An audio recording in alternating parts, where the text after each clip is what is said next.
Welcome back to the journey through real-life mysteries and chilling true stories. And if this is your first time here, be prepared, because the stories you're about to hear won't just send shivers down your spine. They'll make you wonder what might be lurking just beyond what we can see. Don't forget to subscribe, turn on the notification bell, and share this channel with fellow seekers of the strange and unexplained. Are you ready? The journey begins now.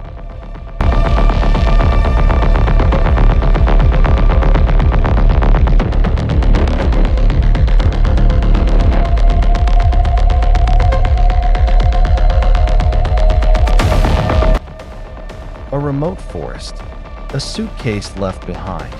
Inside, the dismembered body of a woman, missing her head and a hand. No fingerprints, no identity. And her killer? He vanished from Australia like smoke. This is not just a murder, it's a message, and the forest never spoke again.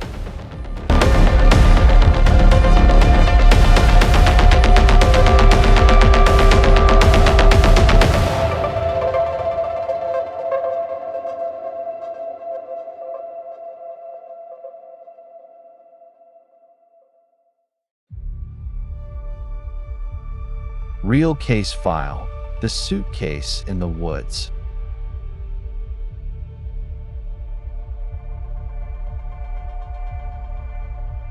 The headless murder in Victoria, Australia. A true crime that occurred in Victoria, Australia, in May 2020. The victim was Jie Shao, a 33-year-old Chinese woman who entered Australia on a tourist visa. Her headless body was found inside a suitcase in the forest of Kyoto, near the town of Bright. Her severed head was discovered weeks later, separately burned. The primary suspect, Tang Su, fled Australia and has never been apprehended. The case remains unsolved and includes disturbing, unexplained elements. Sources: Victoria Police, Herald, Sun, Interpol notices, The Age, official forensic documents.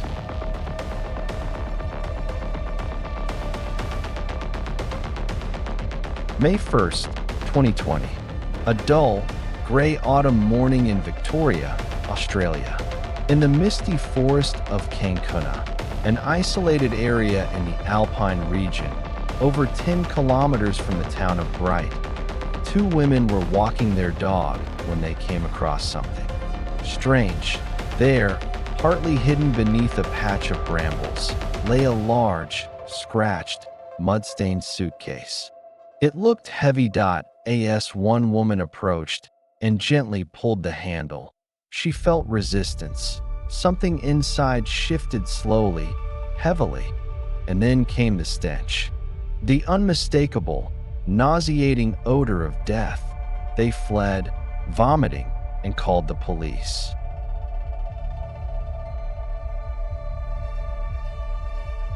When forensic officers opened the suitcase, what they found was horrifying.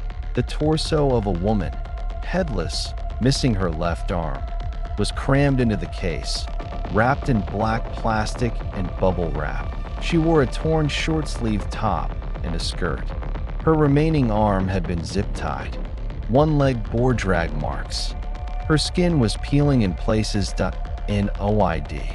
No jewelry, no tattoos. The head and left arm had been cleanly severed and were missing. Forensic analysis confirmed she was an Asian woman, aged between 30 to 35, dead for about 4 to 6 days. A clear case of homicide, but no one knew her name.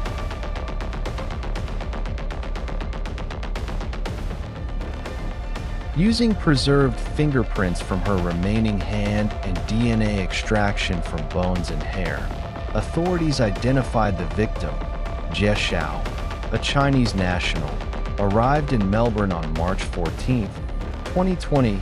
She had checked into a small hotel on the city's outskirts. No one had reported her missing. No confirmed exit from Australia. Further investigation revealed something strange. Jie had worked as a financial assistant for a Chinese businessman, a man known to use front companies in the Middle East. A disturbing clue came from a WeChat message sent to a friend just before her disappearance. "He's going to kill me. He said he'll leave no trace. If I vanish, burn this message."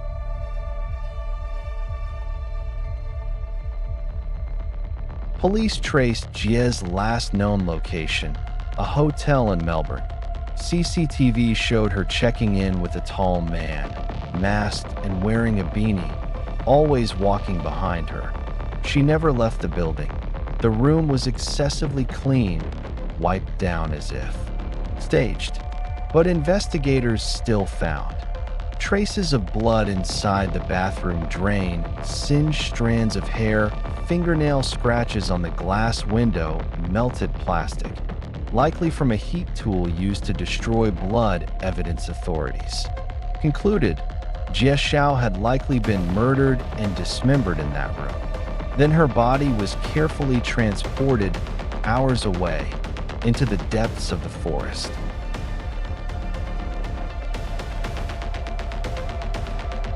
Three weeks later, the man's identity came to light.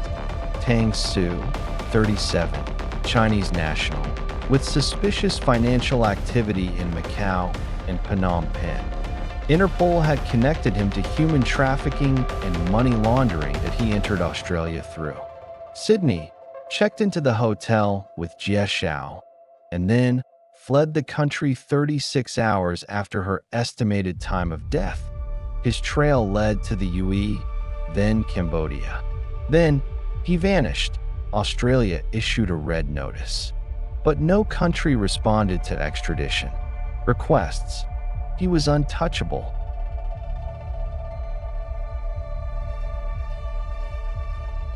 On May 29, 2020, 4 kilometers from the suitcase location, a local farmer reported a suspicious burnt patch on a forest hillside. In the ashes, forensics found fragments of a human skull, a jawbone with several teeth.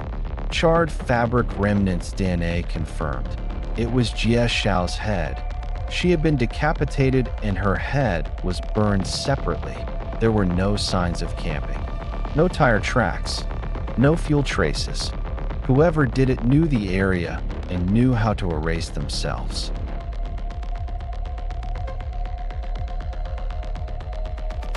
One unnamed forensic technician revealed to the age. There was a small carved mark on the victim's cervical bone, like a symbol, burned or etched. It resembled an eye with flames. It didn't look medical. That detail was never included. In the official report, one retired Victoria detective speculated the case involved a ritualistic execution tied to underground syndicates or cult practices, adding to the mystery. According to a Chinese whistleblower, Jie Shao was not her real name. Shortly after Australian authorities published her ID, all digital records of her in China vanished, as if she never existed.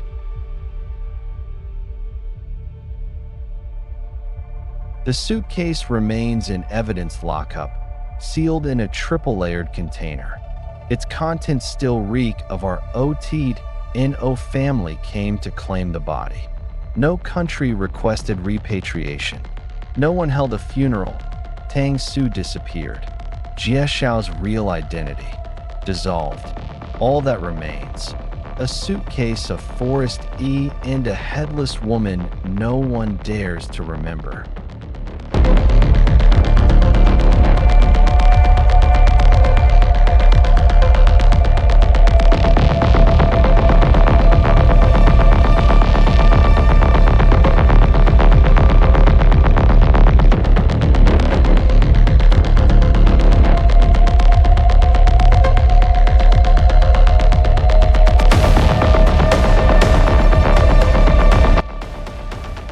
Door 39. The strange disappearance inside an abandoned building in Kyoto, Japan, 1997.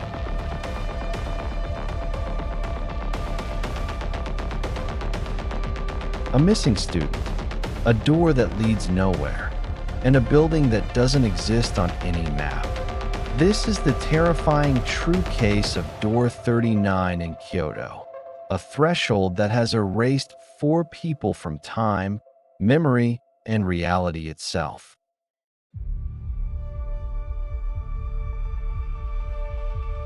True case. Recorded in internal investigation files of the Kyoto Police Department and a civilian report by students from Dashusha University. The building, abandoned since 1974 and located on the northern outskirts of the city, has no signage and appears in no post-war urban planning documents. On its 3rd floor, there is a door labeled 39, even though the building officially has only 38 rooms. At least 4 people are known to have disappeared after stepping through this door. None ever returned.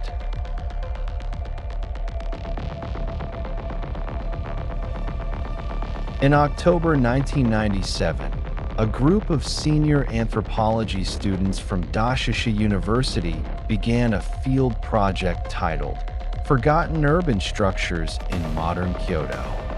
While surveying the northern outskirts of the city near the Arashiyama district, they discovered a weathered concrete building with no markings, absent from all post-1945 construction maps. It stood 4 stories high, steel and cement architecture, overgrown with vines and wild grass. The front door was rusted shut. Strangely, fresh footprints were found on the upper floor. The 3rd floor, no one knew what the building once was. No documents. No locals remembered. But one rumor had circulated since the 1980s. There's a door 39 on the 3rd floor, but there are only 38 rooms.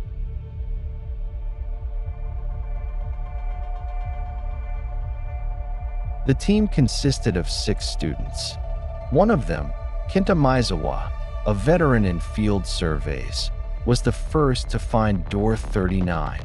It sat at the far end of the 3rd floor corridor between 2 blank walls. The door was matte black, and its metallic 39 plaque was slightly bent as if someone had tried to pry it off. The team filmed it, measured the hallway, and confirmed there was no physical space behind the door. On the opposite side of the wall was open air. It couldn't possibly house a room. But then came the strangest moment. When Kenta opened the door and stepped inside, he vanished in front of all 5 others.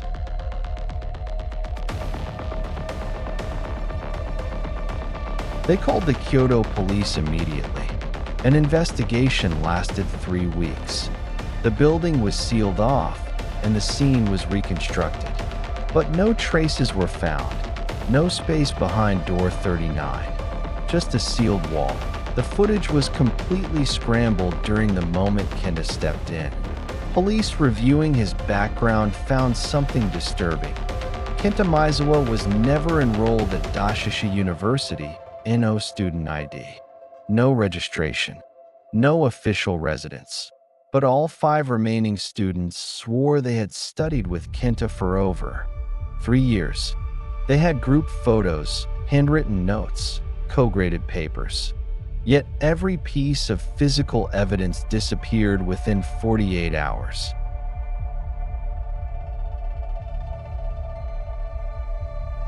One group member, Naoko Shinjo, began researching the building. She uncovered a 1986 case of a missing accountant named Toru Nishikawa, last seen entering an unnamed building near Arashiyama. Alone, crime scene photos taken in 1986 showed the exact same door 39. Perfect match. 2 more disappearances followed, in 1991 and 1994, both unexplainable. Total, for people stepped through door 39. None came back.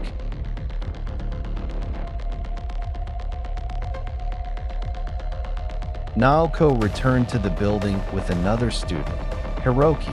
On the third floor, they recorded everything. But something was wrong.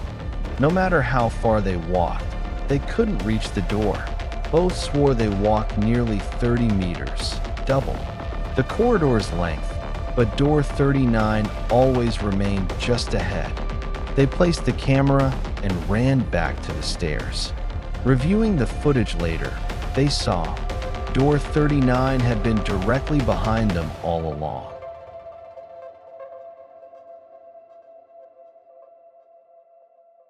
Naoko began to experience nightmares.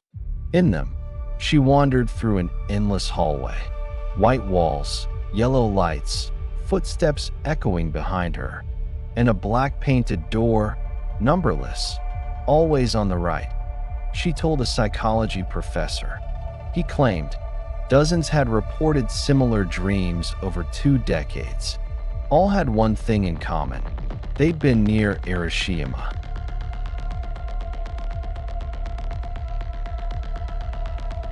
According to Naoko's compiled records, not everyone could see door 39. Some people only saw a blank wall. Some entered the third floor, only to find it didn't exist in the blueprints. One man claimed he saw a missing relative walk into the building, but when he followed, he found only an empty hallway. An elderly man said his younger brother had vanished there in 1952, but records from 1952 say the building never existed.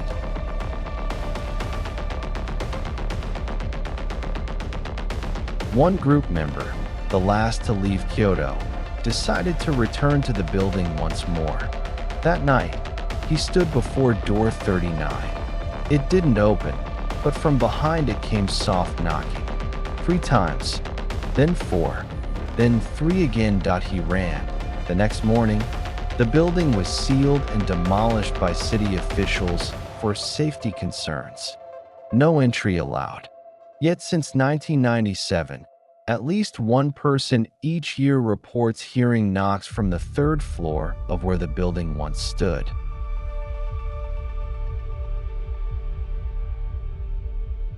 In 2022, Kyoto's municipal architectural maps were updated. The entire area was redeveloped, yet something strange appeared. On the 3rd floor of a newly constructed building, there is a room labeled 39. No one knows who numbered it, and the door cannot be opened, the night guard said. Sometimes I hear an old voice behind the door, like someone speaking ancient Japanese, like a person trapped between years.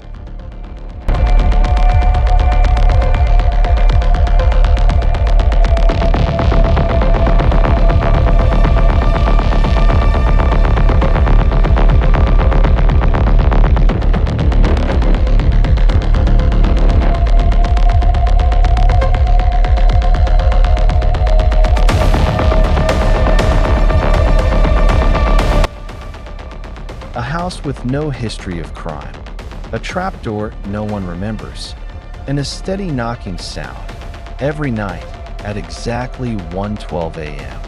When Henry Gaddis opened the basement, he found a room that changed shape and never came back.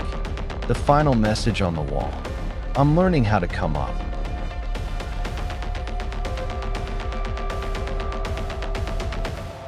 The knocking in the cellar.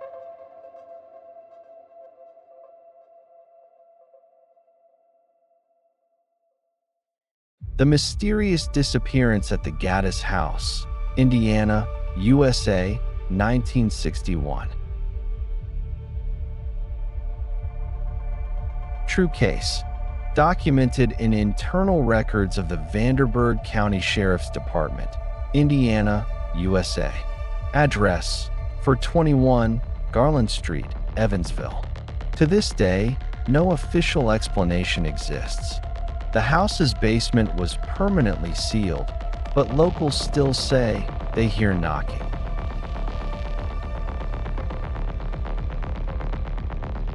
In the fall of 1961, the Gaddis family, Henry, Mabel, and their youngest daughter Ellie, moved into an old wooden house at 421 Garland Street in Evansville, Indiana.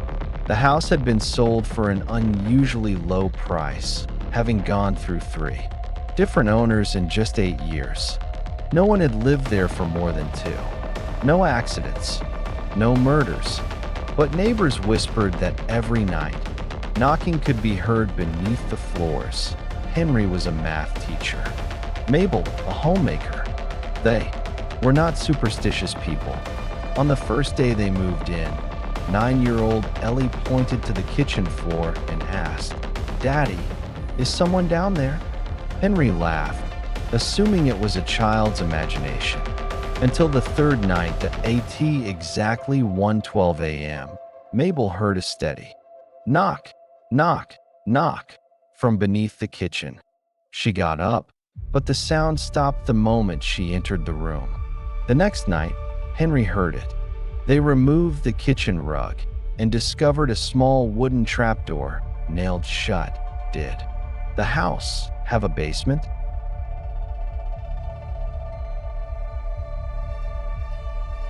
Henry didn't recall seeing any documentation about a basement, but there it was, a trapdoor near the wall, about 70 centimeters long, sealed with 7 rusted nails. The next morning, he pried it open with a crowbar. The door creaked loudly. A burst of cold air rose from the dark passage. Mabel stood behind him, holding Ellie. All 3 peered down. A narrow wooden staircase led below, 12 steps. Henry grabbed a flashlight and descended, each step groaning beneath him. The basement was a small square room with stone walls, low ceiling, no windows. In the corner sat an empty wooden crate. The air was damp and smelled strongly of mold. There was nothing else except a chair. A 3-legged wooden chair sat against the wall, bound by a decayed cloth strap. On the wall above, written in charcoal, "I'm still here."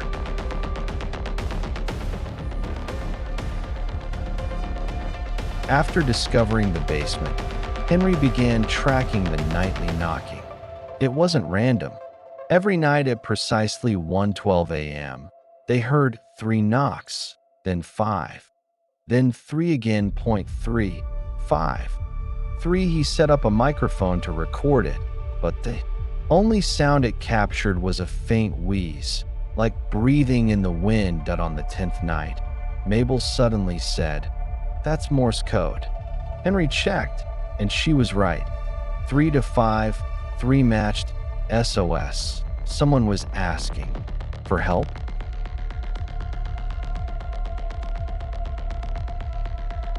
Henry went to City Hall to search for building records.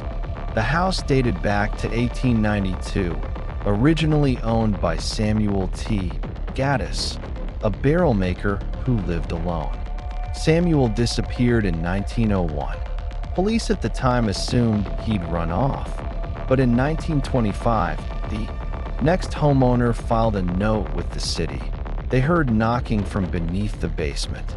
Same pattern. In 1947, a newlywed couple moved in, but left after 6 months. The records simply stated, "Moved suddenly." No complaints. Henry brought the files home. That night, as he was reading, he heard footsteps above him in the attic, but the house had no staircase leading to an attic.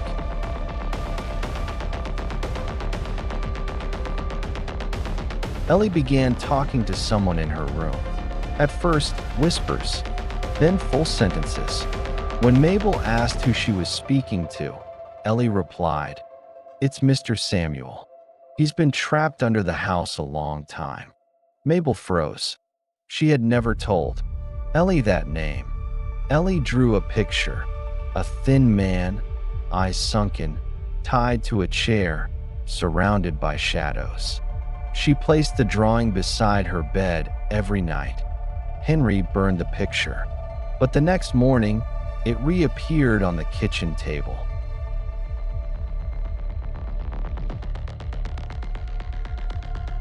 "3 weeks later, Henry went back down. But this time, the staircase had changed.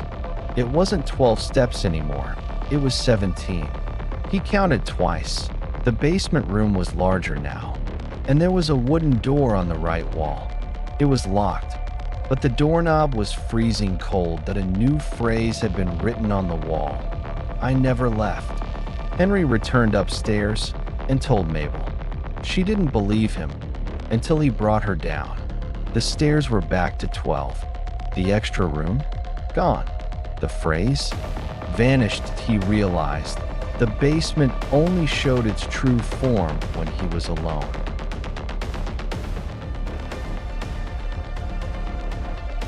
On November 28, 1961, Henry told Mabel and Ellie to stay upstairs. He brought a flashlight, notebook, and pen and said, "If I'm not back in 15 minutes, call the police."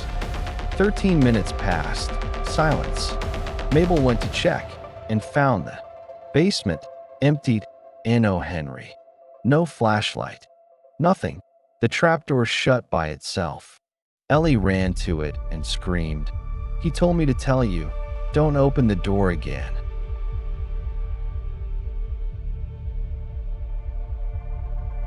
Mabel fled that night, carrying Ellie to a relative's house. Police arrived, but found no evidence, just a small dark stain on the basement chair. The house was sealed, then sold. The new owner, a single schoolteacher, lived there only 3 weeks. Neighbors said he became obsessed with knocking at 1:12 a.m. Eventually, local authorities permanently sealed the Gaddis basement. Still, some claim, every fall night, if you stand outside the house, you can hear faint knock, knock, knock from deep underground.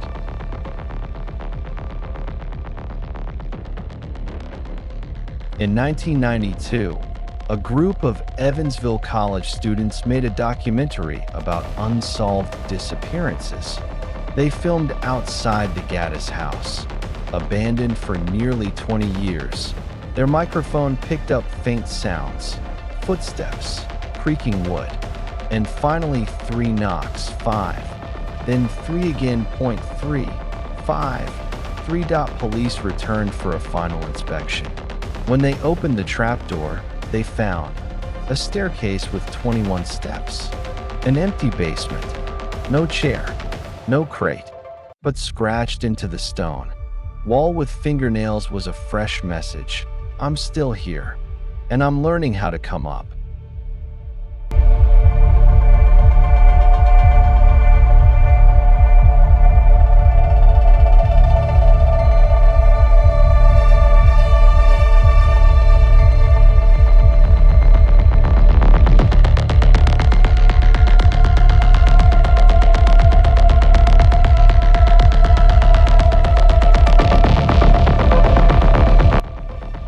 A man boards tram line 11 in 1972 and vanishes. 13 years later, he returns, unchanged, unaware he was ever gone. Others aren't so lucky. This is the real story of a Dutch tram route that defied time, logic, and death itself.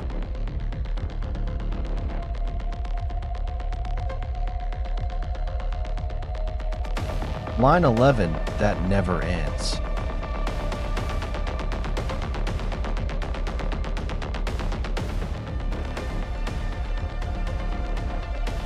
The strange reincarnation-linked disappearances on Dutch tram line 11, 1972 to 1990.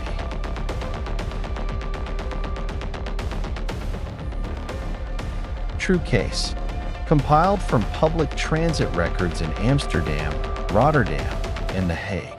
At least 7 disappearances and 3 inexplicable reappearances are linked to the now-defunct Line 11 tram route.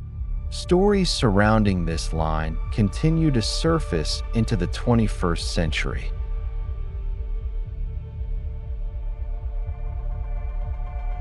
Tram Line 11 officially began operations in the Netherlands in March 1957, initially serving suburban areas of The Hague. By the late 1960s, the line expanded to connect the outskirts of Amsterdam and circle parts of Rotterdam. Problems began. In 1972, when a university student named Karel Hoffman never exited the final tramcar during a late-night trip. The car was locked from the inside, yet completely empty. No body, no trace, no explanation. After that, people noticed Line 11 often ran late, changed routes without notice, and some riders claimed it passed stations that didn't exist on any map. Transit authorities denied all anomalies.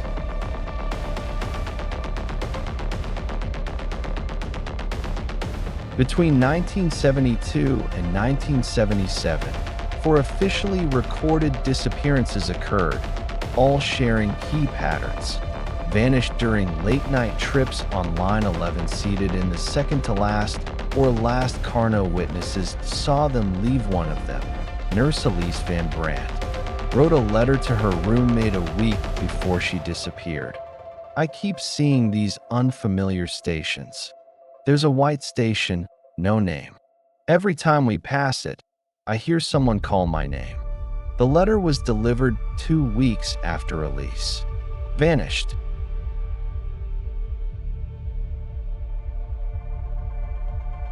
Line 11 drivers reported nights when the tram refused to stop as scheduled. They claimed the system entered auto journey override, and the lights in the last car never went out. Even when empty. One anonymous driver said, "One night I pulled into the depot, opened the last car, and found wet footprints on the floor, but no one inside." Another time, cleaning staff discovered a small suitcase. Inside was a sweater and a printed flyer dated 1994, though the year was only 1983.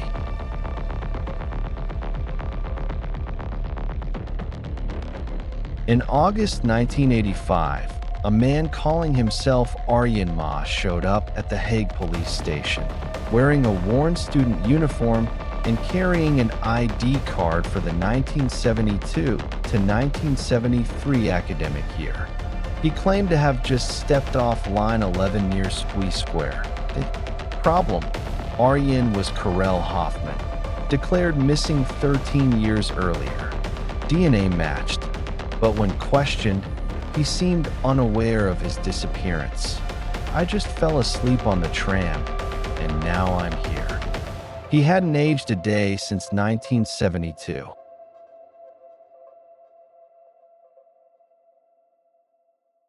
A group of Utrecht University students took Line 11 several nights in a row to record footage. On the 4th night, their camera captured a reflection in the rear window of a station that didn't exist, visible only in the video, not in person.in. Post-production, a whisper is audible. Not everyone goes to the same place. Later, the transit card of one student who disappeared was found in a locker at a long-abandoned station shut down in 1969.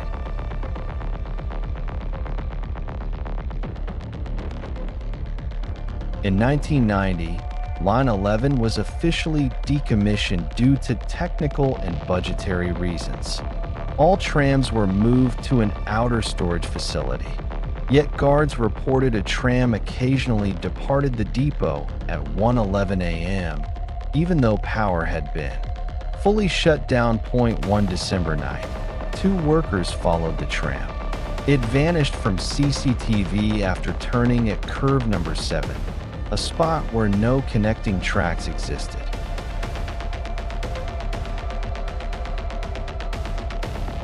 A software engineer working on public transit simulation systems found that Line 11 still existed in the route database, even after deletion in 1990. Every attempt to remove it failed. It would reappear automatically, the line's code contained. A repeating sequence, 11-11-11, stretching infinitely. When printing the updated system map, a mysterious, unnamed central station appeared, its symbol, infinity.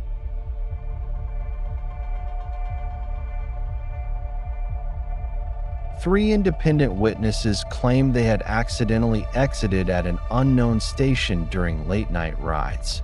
No people, no lights, wall clocks with no hands. One said, "I saw myself at age 6 sitting on the bench, but the little girl didn't. Look at me." All three recalled riding line 11, but when schedules were checked, no such trips existed at those times.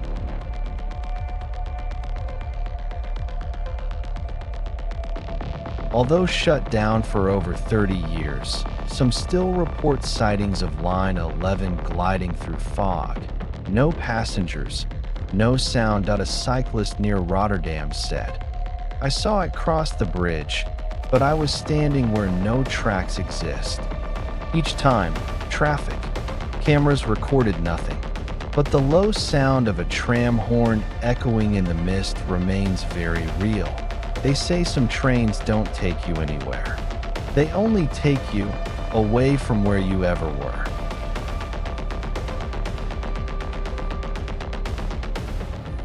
The story ends here, but the mystery still lingers somewhere out there, hiding in the dark. Thank you for listening all the way to the end. If you felt a chill down your spine, don't forget to subscribe, turn on the bell, and share this story. We'll meet again in the next night with another mystery. Good night.